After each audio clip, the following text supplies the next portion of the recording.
chanced to see an old man, all dressed in leather. I began to curtsy. Look! It's the Leatherman! It's the Leatherman! Mama, Mama, it's the Leatherman! Leatherman, Leatherman, where do you go? The winds they do whistle, the winds they do blow. Yes, the winds they do whistle and blow. Leatherman, Leatherman, where do you go? The way is all frozen and laden with snow. Yes, the way is all laden with snow. One misty, moisty morning, when cloudy was the weather, I chanced to meet an old man dressed all in leather. I began to curtsy. He began to grin. And howdy-do, and howdy-do, and howdy-do again. It's just a Mother Goose rhyme. But it meant a great deal more to children in western Connecticut and in Westchester and Putnam counties in New York at the end of the 19th century. You see, this nursery song described a very real character to those children. A character whose celebrity got him a front-page obituary in the New York Sun and the Hartford Times on the day he was buried here in Sparta Cemetery in Ossining, New York. Strange, though, that such a celebrity should be buried naked, except for a burial gown, in a plain pine box in this corner of Potter's Field. His grave is marked now, Jules Bourglet, it says. But until 1953, the only marking was a simple iron pipe. Even now, the Leatherman lies beneath a used headstone.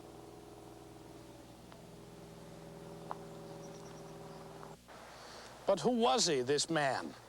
This tramp who wandered silently through Connecticut and New York for 30 years with all his worldly goods on his back, dressed totally in the material from which he got his name. How was it that he rose to fame, inspiring pity, fear, warmth, and perhaps a touch of envy in those he passed? When he was alive, merchants used his photo to advertise their goods. In the 100 years since his death, his faded photographs have been guarded as prized family heirlooms. He has been honored in portraits and countless magazine and news accounts, and even books. Just what is it that makes us remember his name better than those of politicians, merchants, and actors of the period? Who was the Leatherman, and whatever possessed him to live the life he did? By the late 1850s, when he was first seen, population growth, land shortages, an unstable economy, westward migration, and industrialization had stretched the fabric of society to the breaking point. A great gray army of wanderers, some looking for work, some begging, roamed the countryside. From this horde, the Leatherman eventually was able to distinguish himself. The way he looked certainly had something to do with it. In 1951, Walter Whitson, then 88, described his first reaction to the Leatherman when, as a little boy, he encountered him on his parents' farm. Well, the first time that I ever seen him, I say I was a very small boy. Just how old, I don't know. I know that I see him and it scared the life out of me, and I started and run for all I was worth. It was a typical reaction. Timid farm wives peered at him from behind curtains. Horses reared in their harnesses. His leather suit made him look inhumanly large. His glance was nervous and indirect. Added to this was his silence. He spoke little. He mumbled a few words in broken English or a French patois. And whether his silence was self-imposed or the result of a physical or mental impediment, he communicated mostly through a crude pantomime. No more than a dozen of his words have come down to us. His silence and his extreme shyness added an air of mystery, but something else was his key to survival. You find in the local newspapers by the 1870s, more and more frequently, serious recommendations by the editors and letter writers that the solution to the tramp problem is either to give them food, but to poison the food and kill them off, or to take them out and shoot them. It was, no doubt, to the Leatherman's advantage to distinguish himself as something other than an ordinary hobo. The Leatherman was distinctive because he was a wanderer, but he wandered on such a regular schedule for such a long time. So at least 2 and perhaps 3 generations of people within a town might have known him and seen him pass through. And this made a big difference. This made him very different. In 1885, the Hartford Globe published an article that detailed just how punctual the Leatherman was.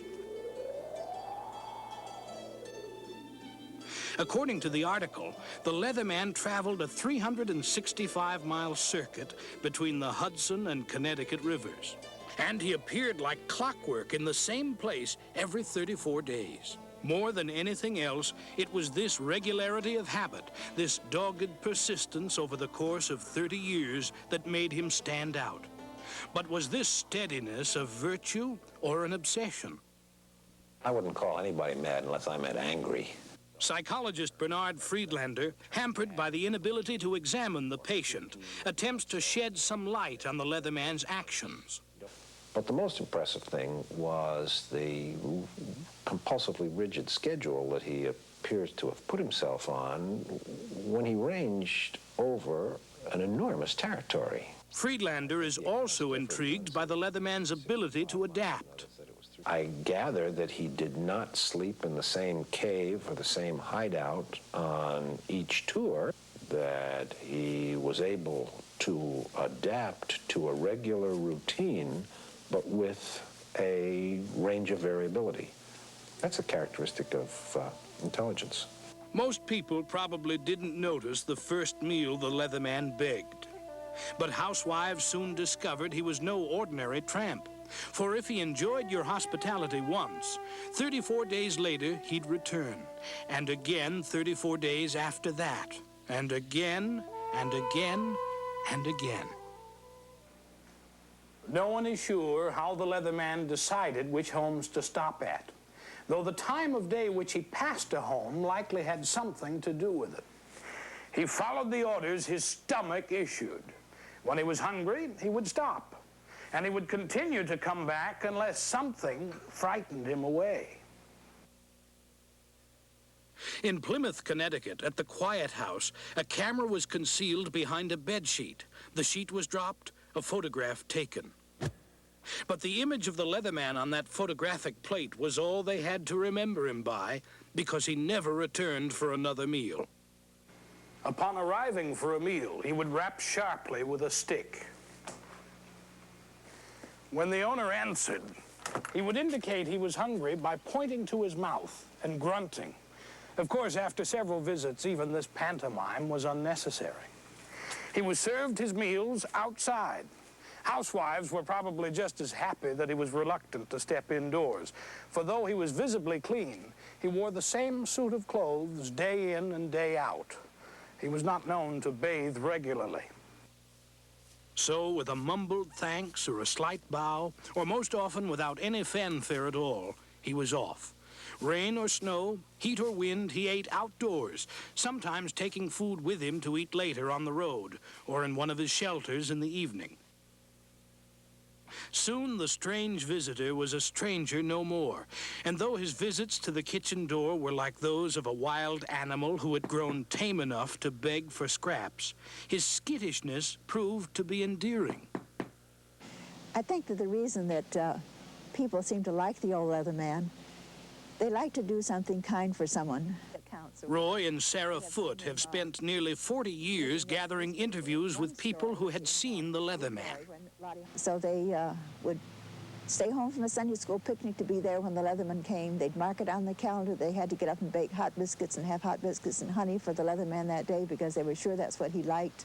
And one of the boys raised his hand during the school period, and the teacher inquired what he wanted. He said, "The old Leatherman is coming." So she said, "School is dismissed." He was given meals freely. All he had to do was show up. And he had the appetite one would expect from a man who walked 10 miles a day. In Branford, Connecticut, he stopped at what was then Harding's Grocery.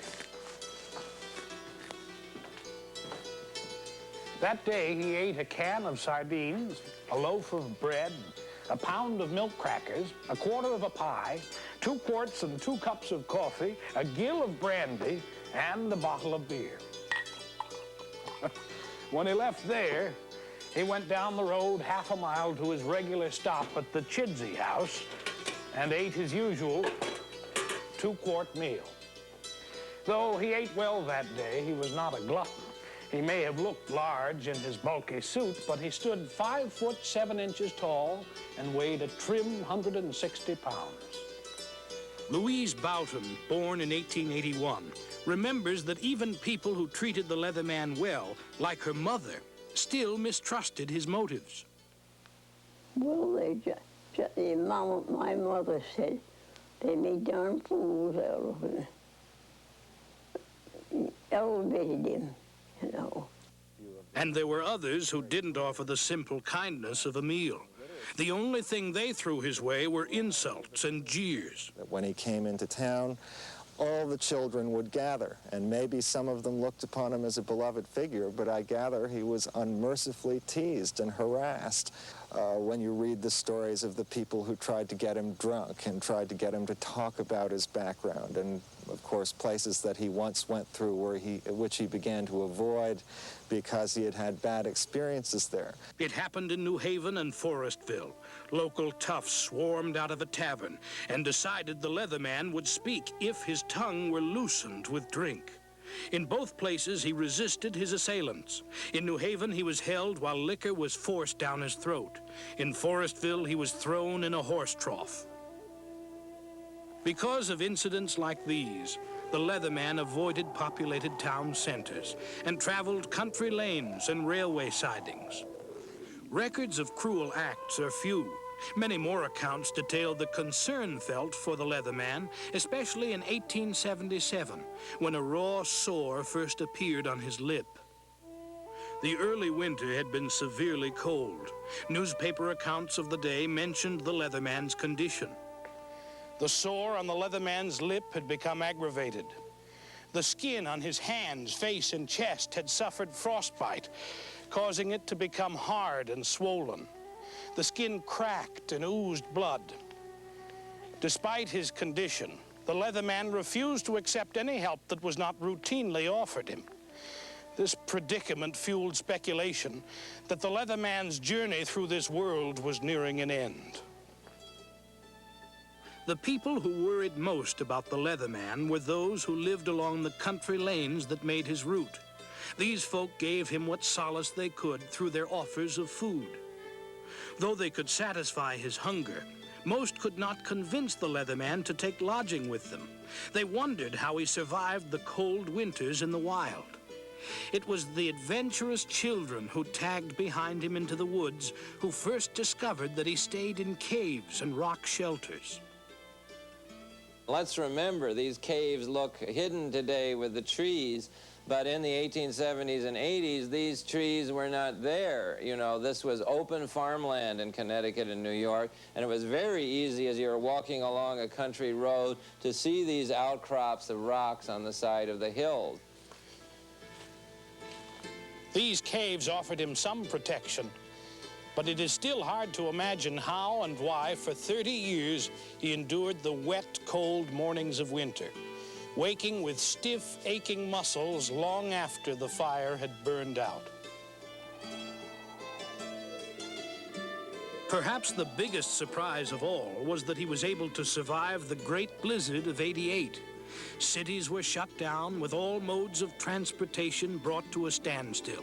Hundreds died. The Leatherman was presumed to be a victim of the storm, but he weathered the snowstorm in a makeshift hut in Southington, Connecticut. The biggest blizzard of the 19th century only slowed him down by 4 days. The Leatherman's life held few pleasures, but his one passion was tobacco. He fashioned rustic pipes like this one, with pieces of tin and hollow reeds.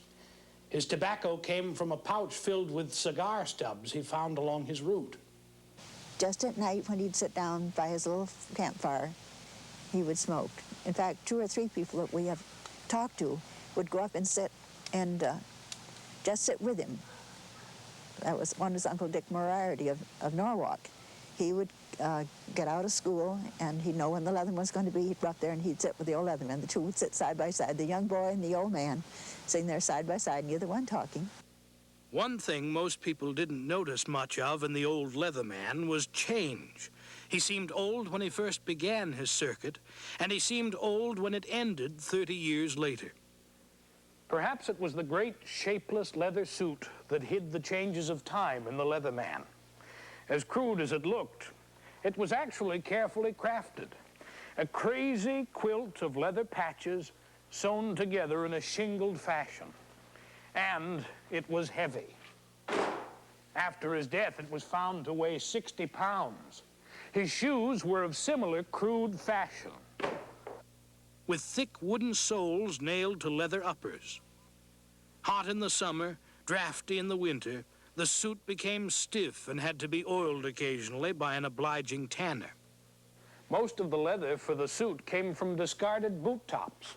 One lady gave him a brand new pair of boots, but as was his custom,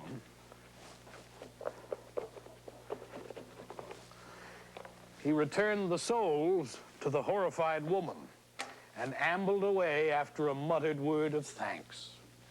His pack was also handmade. In it he carried all his worldly possessions, including a knife and hatchet he fashioned himself, and a French prayer book dated 1844. He lived a life of self-imposed deprivation, a wandering hermit. Once the movements of his life were documented, the next most probable question asked was why? Why did he subject himself to the elements? Why did he wander on such a strict schedule? Why did he dress himself like a freak? Why wouldn't he speak? Theories were offered, and legends were born. One such legend, a story with elements of lost love and ritualized penance, was reported by the press of Connecticut and New York in December 1888. It was written that the Leatherman was Jules Bourglet of Lyon, France, the son of a carpenter. He fell in love with Margaret Laurent, the daughter of a wealthy leather merchant. Monsieur Laurent agreed to a marriage if Jules could prove himself in the leather business. Jules worked hard, but he invested heavily in Persian leather just before a crash in the market. Monsieur Laurent's business was ruined. The wedding was canceled. Jules suffered a mental breakdown and was sequestered in a Paris monastery. He escaped and was next seen walking the paths of this country, dressed in the clothing of his ruin. And despite appeals to return, Jules remained to complete his penance. As I see it, legends are attempts by common people to answer the inexplicable. In the case of the Leatherman, his behavior was inexplicable. According to folklorist Gerald Warshaver, the Leatherman was a magnet to whom legends were naturally drawn. In the 19th century, there are a good number of figures, eccentric wanderers, around whom legends build. One who has national prominence is Johnny Appleseed. He was a real person, John Chapman, but he did what the Leatherman did. He wandered. And so, where legends normally begin, around the dining room table or wood stove or over the counter of the general store or elsewhere, speculation grew out of observation.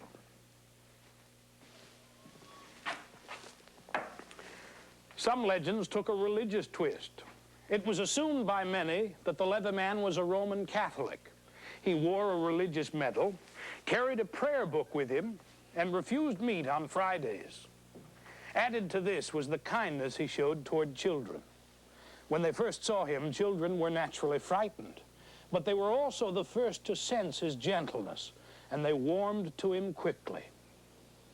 And so though this is not a nation that encourages you know, hermits meditating in caves or wandering yogis, you know, like the yogis of India and Tibet. The Leatherman, in a sense, you know, was a little bit of that. He did have a prayer book. He was a religious man. He was gentle. He never did harm anyone, and it seems to have been deliberate. He seems to have had a sense about the importance of being gentle and kind. In the Leatherman's time, religious legends were important. Pilgrim's Progress was read widely, and the story of the wandering Jew was told and retold. Still others feel legends about the Leatherman sprang from literary figures that were popular at the time. The freedom of a Huck Finn lighting out for the territories, or a Natty Bumppo of the Leatherstocking Tales, using his wiles to live off the land, or other characters with a mysterious past. Melville has a number of these characters, of course. There's a ruined merchant named Jimmy Rose. Hawthorne, of course, dealt with such characters. Probably the closest parallel to the Leatherman is a character named Ethan Brand. Of course, neighbors sitting around the Cracker Barrel were not the only ones responsible for spreading the Leatherman legend. After his schedule was published in 1885, his name began to appear ever more frequently in the press, from the austere New York Times to the sensational New York Herald Tribune, and in dozens of other local newspapers as well. Basically, what the newspapers of the 19th century did to sell newspapers was to sensationalize. The press was very competitive by the mid-19th century. Every town had a newspaper. Some of them had several. And the way you grabbed the readership was by publishing stories which tickled the readers' imaginations. One of the most widely distributed stories was one concerning his arrest in Middletown, Connecticut. The Leatherman was taken into custody by the Humane Society so the sore on his mouth could be treated. An examination at Hartford Hospital proved the sore on his lip to be cancerous. Within the hour, he escaped from the hospital and was on the road again. After the arrest, the Leatherman was christened Jules Bourglet in news accounts. Other accounts claimed that he was an escaped convict, that he murdered his wife and her lover. All the stories lacked verifiable evidence. Whatever his story, it was clear that the path that lay before the Leatherman was not a long one. His days were numbered. James Barnard of North Haven, Connecticut, wrote of a desperate visit by the wanderer. He was brought to the fire by the family. He was a pitiable object, cold and wet, half of his lower lip on the left side eaten away. He was given plenty of hot coffee and milk, cake and pie. He could only eat by crumbling it into the coffee, of which he drank 6 large bowlfuls. When eating, he had a piece of leather which he put over his sore lip to keep food from it. He seemed grateful and furtively watched every move as if afraid of something. He was offered tobacco, pipe, and matches, all of which he declined with a shake of the head. When he was warm and had eaten enough, he got up to go. He was told to sit and warm himself as long as he liked. He simply pointed up the road and with an expressive gesture indicated that he must go. The ocean, I've traveled the sea, and I'm traveling back my dear loved ones to see. Across the high mountains and under the sky, I'll go back to Ossing and there will I die. Yes, I'll go back to Ossing and die. On March 24th, 1889, Henry Miller brought his fiancée to this secluded spot on George Dell's farm in Mount Pleasant, New York, to show her where the Leatherman stayed when he was in the area. As he peered into the dim light, he saw the huddled, lifeless form of the Leatherman. The Westchester County coroner concluded he died of cancer. The Leatherman's death made headlines, yet he was buried in a pauper's grave. The Globe Museum in New York City purchased the Leatherman's clothing and dressed a man in it. He ran among the crowds growling, "I am hungry, give me a child to eat." Protests from those who had known the Leatherman soon brought an end to the sensational display. The suit has since disappeared. All those thousands of townspeople and farmers that worked hard, that lived their lives, you know, that raised their families, as the businessmen and conventional person of today, are forgotten. And out of all those people in this area who lived here, this Leatherman lives on. So we ask ourselves, why is that? The Leatherman's picture can still be found in family albums, tucked away in barn lofts and attics. His caves lie empty now, only used for shelter by the occasional hiker, or as a remote location for a youthful beer party. But the tale of the Leatherman lives on.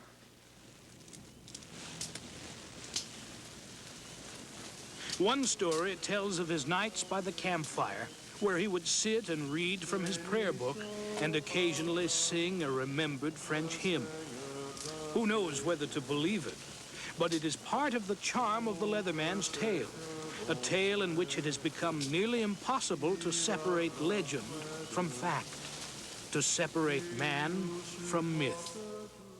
The sky is my roof and the grass is my bed. I'll live till I die and I'll die till I'm dead. I cannot remember the sound of my name or why I am clad in the animal skin, all clad in the animal skin.